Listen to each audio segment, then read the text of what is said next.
Hi guys, welcome to பிருந்தாவல். இன்னைக்கு வந்து பார்த்தீங்க அப்படின்னா இண்டிபெண்டன்ஸ் டே. ஸோ எல்லாருக்குமே வந்து இண்டிபெண்டன்ஸ் டே விஷஸ். இன்னைக்கு இண்டிபெண்டன்ஸ் டேல ஒரு சூப்பரான லஞ்ச் மெனு பண்ணலான்னு பிளான் பண்ணேன். எப்போவுமே வந்து டெய்லி வந்து cooking channel own style cooking வந்து டெய்லி லஞ்ச் மெனு போட்டுட்டு இருக்கேன். ஸோ பார்க்காதவங்க மிஸ் பண்ணாம பாருங்க. அதனால சரி இன்னைக்கு லஞ்ச் மெனுவை வந்து நம்ம வந்து இண்டிபெண்டன்ஸ் டே ஸ்பெஷலாக வந்து பண்ணலாம் அப்படின்னு சடனாக எடுத்த முடிவு தான். அதனால பிளான் பண்ணி எந்த திங்ஸுமே வாங்கல. என்கிட்ட வீட்ல இருக்க பொருளை மட்டும் பயன்படுத்தி ஒரு சூப்பரான ஒரு ரெசிபிஸ்லாம் பண்ணலாம் அப்படின்னு தான் பிளான் பண்ணியிருக்கேன். ஸோ கைஸ், வாங்க நம்ம இப்போ வீடியோக்குள்ள போகலாம். இது வரைக்கும் நீங்கள் நம்மளோட சேனலை சப்ஸ்கிரைப் பண்ணாமல் இருந்தீங்கன்னா கீழே உள்ள ரெட்டில் சப்ஸ்கிரைப் பட்டனை கிளிக் பண்ணிவிட்டு கூடவே பக்கத்தில் உள்ள பெல் ஐக்கானில் ஆளுங்கிற ஆப்ஷன் சூஸ் பண்ணிங்கன்னா நான் எப்போல்லாம் வீடியோ போடுறோனோ நீங்கள் மறக்காமல் மிஸ் பண்ணாமல் பார்க்கலாம். வாங்க இப்போ நம்ம வீடியோக்குள்ளே போகலாம். ஃப்ரிட்ஜு உள்ளே ஏதாவது இருக்கலான்னு பார்த்தா உள்ளே பார்த்தா கொஞ்சமாக சிக்கன் இருந்துச்சு. இது பார்த்தீங்கன்னா ஆல்ரெடி வாங்கிட்டு ஒரு டைம் மட்டும் குக் பண்ணேன். மீதி வந்து இவ்வளோ தான் இருக்குது. இதில் வந்து போன் எல்லாமே இருக்குது. ஆனால் எனக்கு போன்லெஸ் தான் வேணும். இதில் உள்ள கொஞ்சமாக தான் போன்லெஸ் கிடைக்கும், அவ்வளோதான். என் ஹஸ்பண்ட் வந்து ஆஃபீஸில் சாப்பிட்ருவாங்க லஞ்சுக்கு. ஸோ நான் பசங்க 3 பேர் தான். அதனால் கொஞ்சமாக வந்து சிக்கன் எடுத்து வச்சுருக்கேன். அப்படியே கையோட ரைஸையும் ஊற வச்சிட்டோன்னா வேலை முடிஞ்சிடும். நாங்கள் 3 பேர் இருந்தோம் அப்படின்னா லஞ்சுக்கு வந்து எப்போவுமே எங்களுக்கு வந்து இந்த கப்பில் ஹாஃப் கப்பு தான் போடுவேன். ஹாஃப் கப்போட கம்மியாக தான் போடுவேன். ஏன்னா நான் இப்போ ரைஸ் குவான்டிட்டி எல்லாத்தையும் கம்மி பண்ணிட்டேன். ஆனால் வந்து இன்றைக்கி வந்து சரி ஸ்பெஷலாக பண்ணுறதுனால ரைஸ் வந்து அதிகமாக தேவைப்படுங்கிறதுக்காக இதுக்கு 1 கப் வந்து சேர்த்துக்கிறேன். கொஞ்சம் எக்ஸ்ட்ராவாக சேர்த்துக்கலாம். என் ஹஸ்பண்ட் அந்தனே சாப்பிட ஆசைப்படுவாங்க. ஏதாவது டிஃப்ரெண்ட்டாக பண்ணிட்டா அதை ஆசைப்படுவாங்க.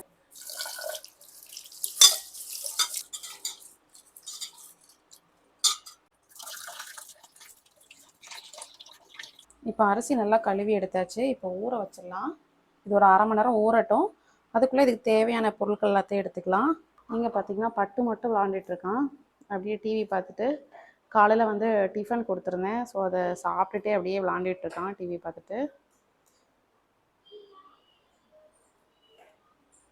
இப்போ இதுக்கு தேவையான திங்ஸு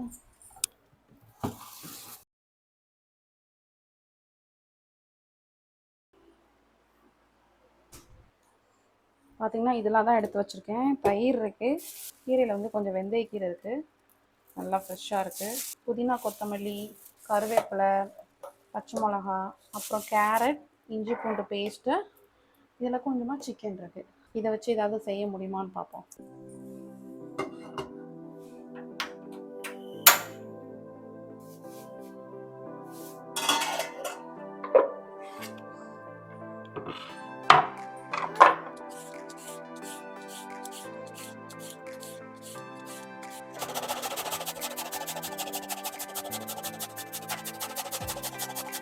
எல்லாமே கம்மியாக தான் எடுக்க போகிறேன்.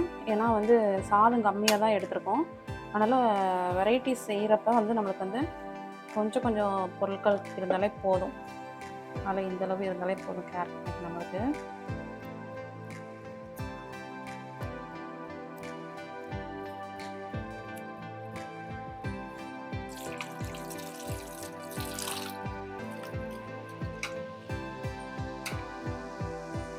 இவ்வளோதான் எனக்கு புதினா.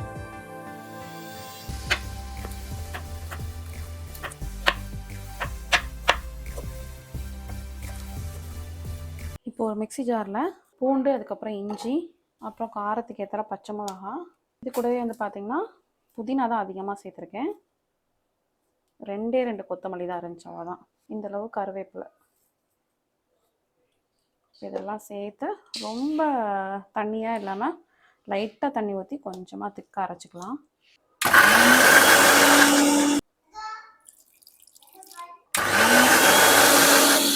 இந்த மாதிரி அரைச்சி எடுத்தாச்சு.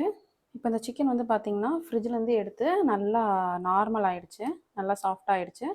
அதுக்கப்புறம் தான் யூஸ் பண்ணுவேன். எப்போ நான்வெஜ் பண்ணுறதா இருந்தாலும் ஃப்ரிட்ஜில் இருந்தோ ஃப்ரீசர்லேருந்தோ எப்போ வந்தாலும் அது நார்மல் டெம்பரேச்சர் வர்றது வரைக்கும் வெயிட் பண்ணி கொஞ்சம் இயர்லியராகவே எடுத்து வச்சுருவேன். இப்போ இதில் வந்து பார்த்திங்கன்னா நான் வந்து போன்லெஸ் பீசஸை மட்டும் எடுக்க போகிறேன். அவ்வளோதான். போனோடு இருந்தாலும் போனை மட்டும் கட் பண்ணிவிட்டு எடுத்துக்கலாம். இந்த மாதிரி சைஸில் வந்து கட் பண்ணி எடுத்துக்கிறேன். இந்த மாதிரி சின்ன போனெல்லாம் ரிமூவ் பண்ணியாச்சு.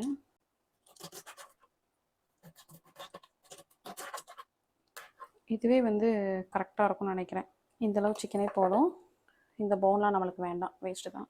இப்போ இது எல்லாத்துக்கும் சேர்த்து காமனாக ஒரு மேரினேஷன் செஞ்சிடலாம். ஆல்ரெடி க்ளீன் பண்ணி எடுத்துட்டேன். கொஞ்சமாக தான் இஞ்சி பூண்டு பேஸ்ட்டு.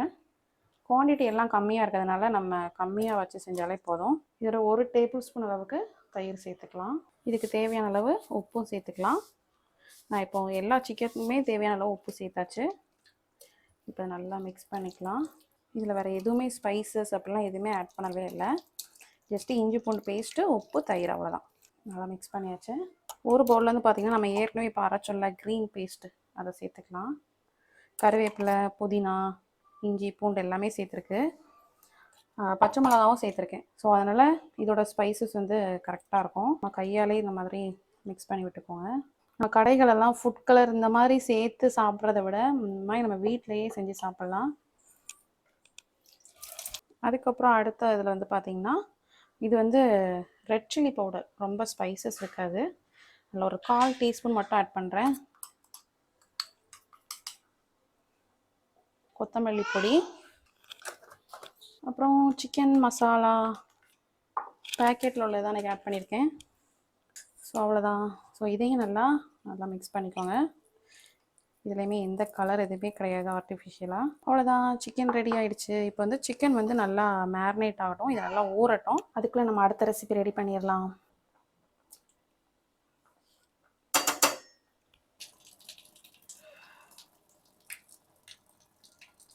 கொஞ்சம் சமைக்கிறதுக்குள்ளே வந்து பார்த்திங்கன்னா இங்கே ரொம்ப ஸ்வெட்டாக ஆயிடுச்சு. ஏன்னா இங்கே வந்து கிளைமேட் வந்து பார்த்திங்கன்னா இப்போ வந்து வெயில் கொளுத்தி அடிக்குது. இந்த மந்த் எண்டில் தான் மேபி கொஞ்சம் குறைய ஆரம்பிக்கும். அது வரைக்குமே பார்த்திங்கன்னா பயங்கர ஸ்வெட் ஆயிரும். கொஞ்ச நேரம் நின்னாலே வந்து பயங்கர ஹீட்டாகி எனர்ஜி எல்லாம் வேஸ்ட் ஆயிரும். ஸோ அதனால் அடிக்கடி தண்ணி குடிச்சிக்கிறதே நல்லது. அதுவுமே வந்து ஃப்ரிட்ஜ் வாட்டர் யூஸ் பண்ணாமல் நார்மல் வாட்டரே குடிக்கிறது ரொம்ப நல்லது.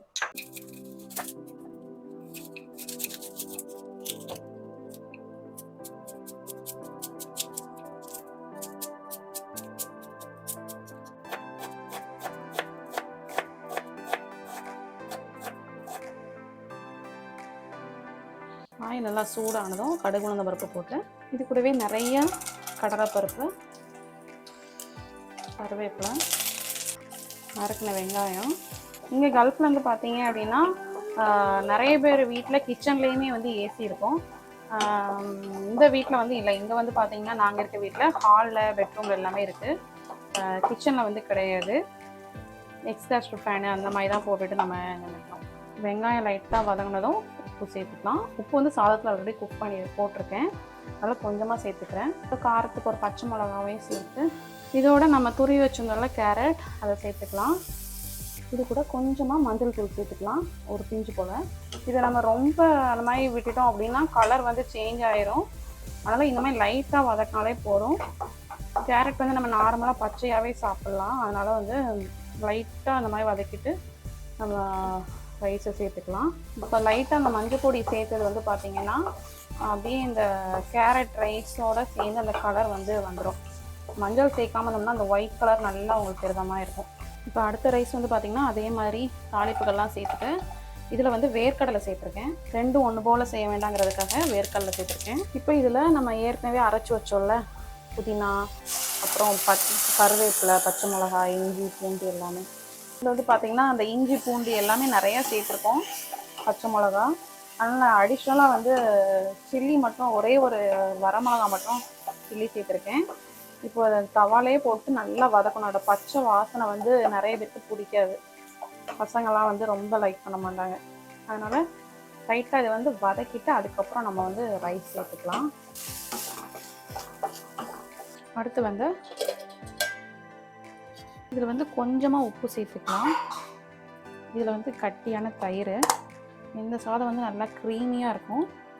தயிர் வந்து கொஞ்சம் எக்ஸ்ட்ராவாக நிறையா சேர்த்துருக்கேன். தயிர் வந்து கொஞ்சம் புளிச்சிச்சுன்னா பால் சேர்க்கலாம். இது வந்து கொஞ்சம் ஃப்ரெஷ்ஷான தயிர் தான், நேற்று தான் வந்து வாங்கினது. அதனால் வந்து ரொம்ப புளிப்பு வந்து இருக்காது, ரொம்ப க்ரீமியாக இருக்குது. இதுக்கு வந்து தாளிப்பு எதுவுமே கொடுக்கல. ஆல்ரெடி வந்து 2 சாதம் வந்து ஆயிலெலாம் நல்லா ஊற்றி தாளித்து தான் எடுத்து வச்சுருக்கேன். ஆனால் இது வந்து ப்ளைனாக அப்படியே எடுத்து வச்சாச்சு. என்ன பட்டு என்ன வேணும்? பிஸ்கட்டா? என்ன பட்டு டேட் சாப்பிடலாம்.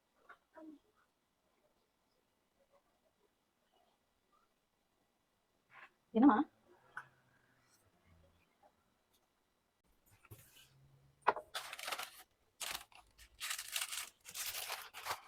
அடுத்து சிக்கன் பண்ண ப்ராசஸ் ஆரம்பிச்சிடலாம். இன்னைக்கு வந்து பார்த்தீங்கன்னா ஒரு 5 ஸ்கியூவர்ஸ் எடுத்திருக்கேன். ஃபர்ஸ்ட்டு வந்து பார்த்தீங்கன்னா க்ரீன், இது நல்லா ஒரு டைம் மிக்ஸ் பண்ணி விட்டுக்கோங்க. ஹோட்டல் வந்து பார்த்தீங்கன்னா கண்டிப்பாக வந்து ஃபுட் கலர் வந்து ஆட் பண்ணுவாங்க. ஸோ நம்ம எந்த ஃபுட் கலருமே ஆட் பண்ணல. ஸோ க்ரீன், அப்புறம் இந்த ஒயிட், இது வந்து க்ரீம் கூட சேர்த்துக்கலாம். ஸோ நான் வந்து க்ரீம் எதுவுமே ஆட் பண்ணல.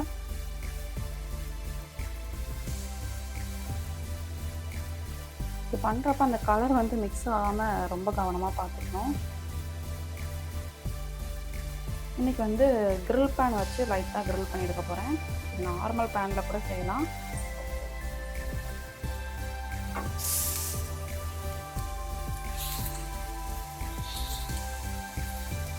இதை லைட்டாக ஓர் சைடு க்ரில் ஆனதும் அப்படியே மாற்றி போட்டுக்கலாம். சும்மா பட்டர் சேர்த்துக்கிறேன்.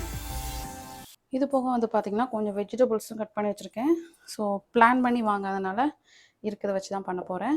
இதில் வந்து பார்த்திங்கன்னா சரி ஒரு சாலட் மாதிரி பண்ணிடலாங்கிறதுக்காக கொஞ்சமாக வந்து கேரட்,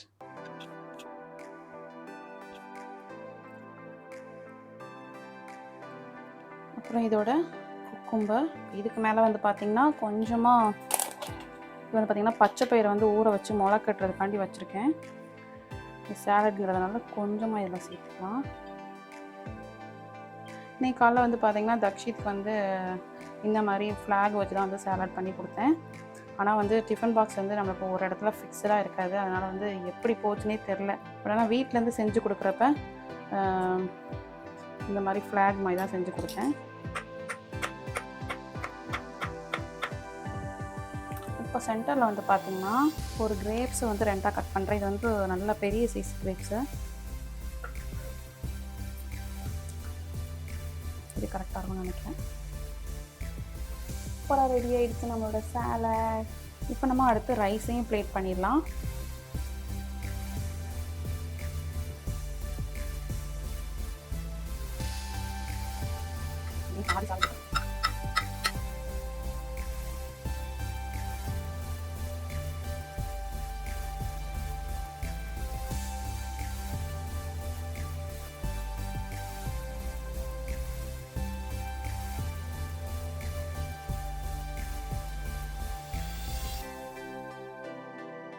இதுக்கு நடுவுலையும் ஒரே ஒரு சின்ன கிரேப்ஸ், கிராம்பு ஏதாவது வைக்கலாம். பட் ஆனால் கிராம்பு வந்து தயிர் சாதத்துக்கு செட் ஆகாது. ஆனால் கிரேப்ஸ் செட் ஆகும். ஃபைனலி நம்ம ரெடி பண்ண எல்லா டிஷ்ஷஸும் ரெடி ஆயிடுச்சு.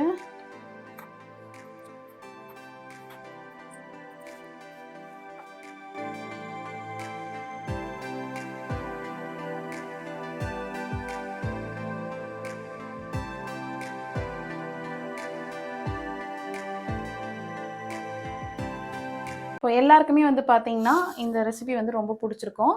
நீங்களும் வந்து இந்த மாதிரி ஃபுட் செஞ்சு உங்களோட இண்டிபெண்டன்ஸ் டே உங்கள் குழந்தைங்களோட உங்கள் ஃபேமிலியோட என்ஜாய் பண்ணுங்கள்.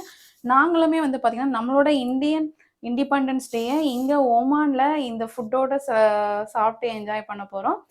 ஸோ கைஸ், உங்களுக்கும் இந்த வீடியோ ரொம்ப பிடிச்சிருக்கும்னு நினைக்கிறேன். இந்த வீடியோ பிடிச்சிருந்துச்சுன்னா மறக்காமல் நம்ம சேனலை லைக் பண்ணுங்கள், ஷேர் பண்ணுங்கள், சப்ஸ்கிரைப் பண்ணுங்கள். இந்த வீடியோ பற்றின கமெண்ட்ஸையும் கண்டிப்பாக கமெண்ட் பாக்ஸில் கமெண்ட் பண்ணுங்கள். நெக்ஸ்ட் ஒரு சூப்பரான ஒரு வீடியோவை மீட் பண்ணுறேன். பாய்.